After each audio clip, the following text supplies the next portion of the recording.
Armand here with your forecast for the week of August 22nd, 2021. So the 5 cent forecast is Sun heads out to Virgo. Venus is very busy this week. We have a little bit of trouble with communication kinds of issues, and we're heading towards the last quarter moon, which is a kind of decision time. That's the short and simple of it. Let's unpack it. First of all, we'll say that the Sun is going to leave Leo for Virgo on Sunday at about 5:30 Eastern time. It's sad. It's sad. You know, those of us in the Northern Hemisphere, summer is waning and so on. But it's a reflection of the magnanimousness of Leo and the Sun, that the Sun spends 11 months of the year in the lesser signs, only spends 1 month in his home sign of Leo. It does shift the mood quite a bit, though. It does shift the mood. Mars and Mercury are already out in Virgo. And so we're really going to be feeling that Virgoan vibe. And the feel that comes with that is the kind of, well, summer's over, work-oriented, what needs to be done kind of energy starts to prevail. What are you going to do? You know, still some nice days, I guess, but, you know, the vibe shifts a little bit. Venus is very busy as this week begins. And on Sunday, she will be making a trine to Saturn. Saturn's in Aquarius, Venus is in her home sign of Libra. They're both very happy in the signs that they're in.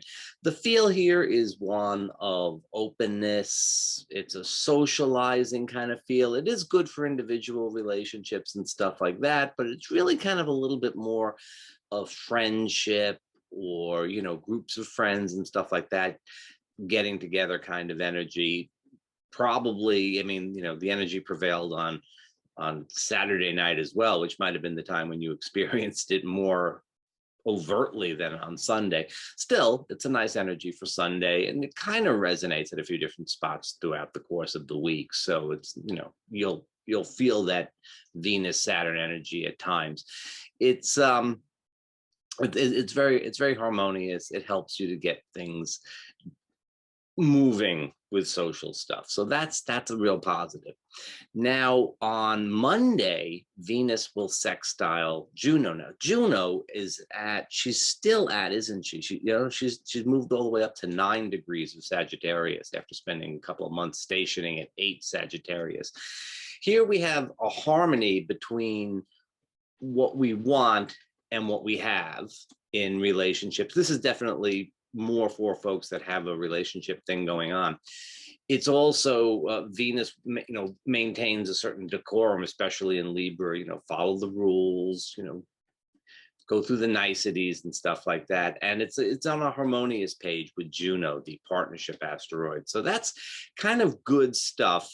Sunday, Monday, great for socializing, good for romance and relationship. And then on Wednesday, Venus will be opposite to Chiron, which Chiron in Aries and Venus in Libra might be a little bit more of a question mark kind of thing.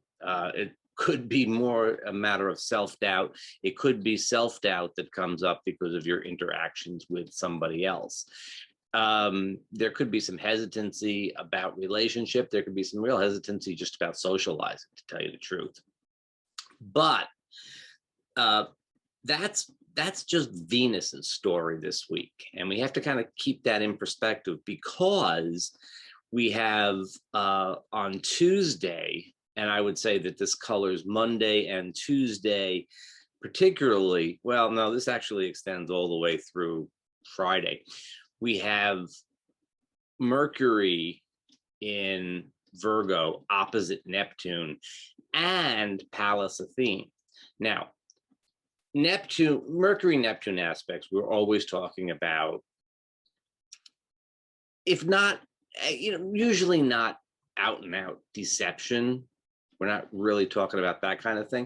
What we're usually talking about is just like a story that seems too good to be true. You know, it's, you know, you could definitely get sold a bridge with Mercury opposite Neptune, but you might wind up selling yourself a bridge, or you might wind up selling somebody else a bridge. You know, it's just not a good energy for getting the facts straight. Even though Mercury is in Virgo, where, you know, wants to line up all the facts, what's likely to happen is that some little detail, some little small piece of information starts to seem so important that you lose perspective, right? So this is the way it could work out, right? So there's like, yeah, you know what would be really good would be if this were to happen, and you kind of miss the big picture. The little detail becomes the big picture.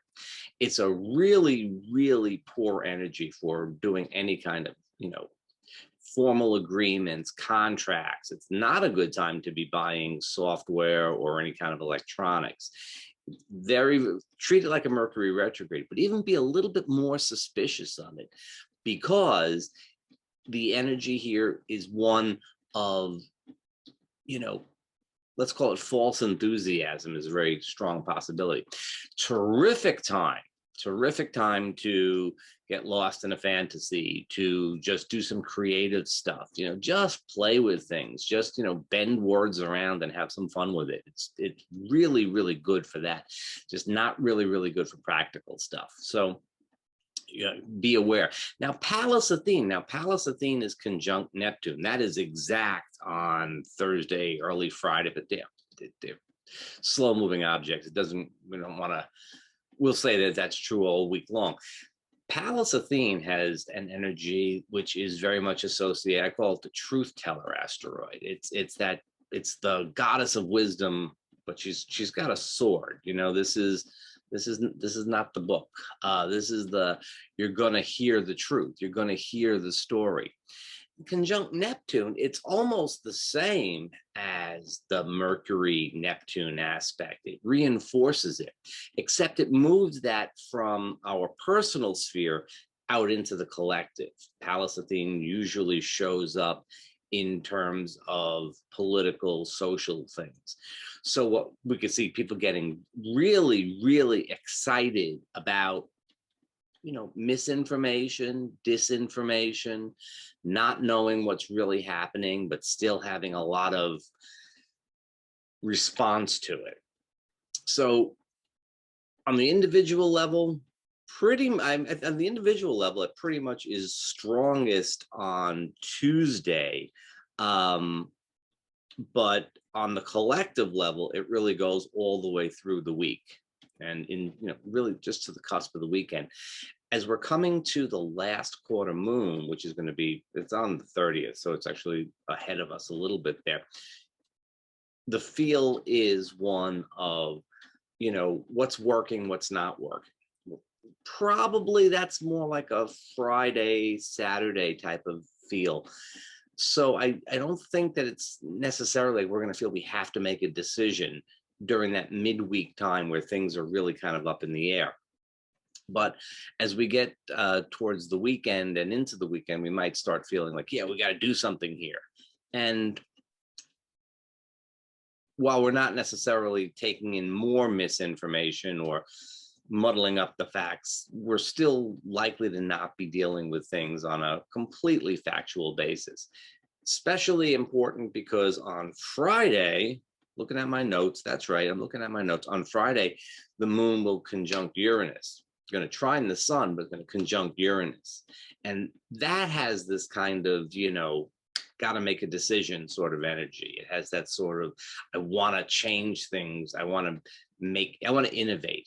I want to, rebel against constraints. And so if we're working on misinformation that we sold ourselves or that somebody sold us, then you make a snap decision and it's not a good one.